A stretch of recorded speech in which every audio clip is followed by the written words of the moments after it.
j'ai le plaisir d'accueillir un confrère dont j'ai fait la connaissance il y a une quinzaine d'années. J'étais vice-président du Conseil général des Hauts-de-Seine.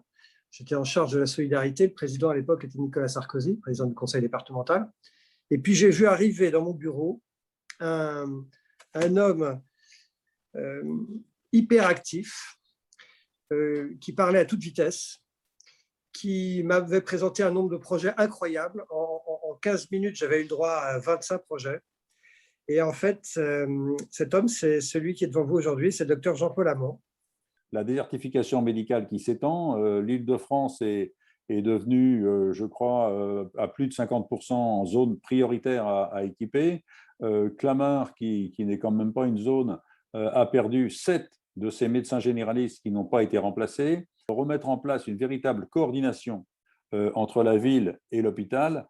Et pour ça, j'avais proposé il y a quelques années d'effacer carrément la dette de l'hôpital, qui était à l'époque de 29 milliards, pour instaurer une vraie collaboration entre la ville et l'hôpital. Et dans un domaine que Philippe Juvin connaît bien, les urgences, on sait bien que le mode de financement des urgences n'est pas satisfaisant et n'encourage pas la régulation de l'accès à l'hôpital, justement parce que les urgences permettent de compenser une bonne partie de ce déficit, car quand vous savez que l'IGAS dit qu'il y a 10 millions de passages qui se font aux urgences et qui ne pourraient être faits en ville, ça rapporte quand même 2,5 milliards à l'hôpital, et que je vois mal l'hôpital se priver de cette manne, de ces pathologies qui n'ont strictement rien à faire aux urgences.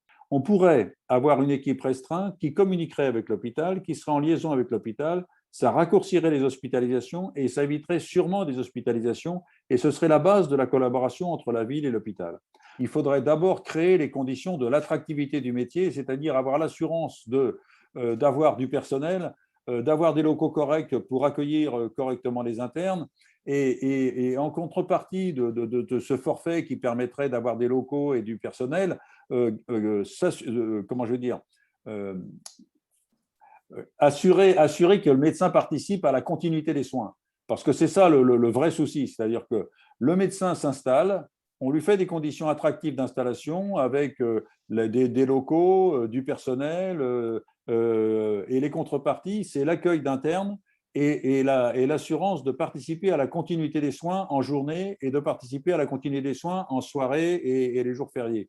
Il y a incontestablement, dans l'administration, on gomme la médecine libérale, et alors que moi, j'ai vu ce qui s'est passé dans les cliniques. J'ai des copains ophtalmos qui se sont transformés en aides-soignants pour faire la toilette des gens qui avaient le Covid.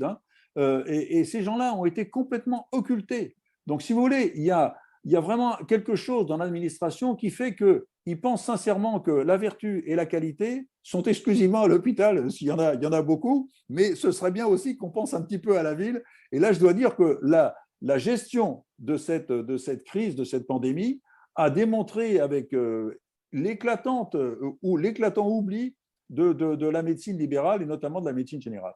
Ça m'a toujours fait marrer parce qu'ils communiquent tellement mal qu'on finit par croire que c'est à cause du gouvernement qu'on manque de vaccins. Mais non, c'est pas à cause d'eux. C'est pas à cause d'eux. Il y en a pas assez. Point final.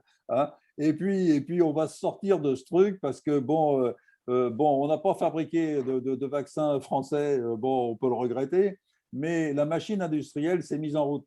Et grâce aux variants, grâce aux vaccins ARN, on va pouvoir s'adapter aux variants. Alors, ce qu'on peut dire ce soir, c'est qu'on n'a pas fini de se vacciner et de se revacciner, mais je pense que d'ici la fin du mois d'octobre, on pourra recommencer à vivre à peu près normalement et de se voir et de faire des réunions où on pourra se voir en direct et pouvoir discuter ensemble. Voilà. Merci infiniment à vous tous.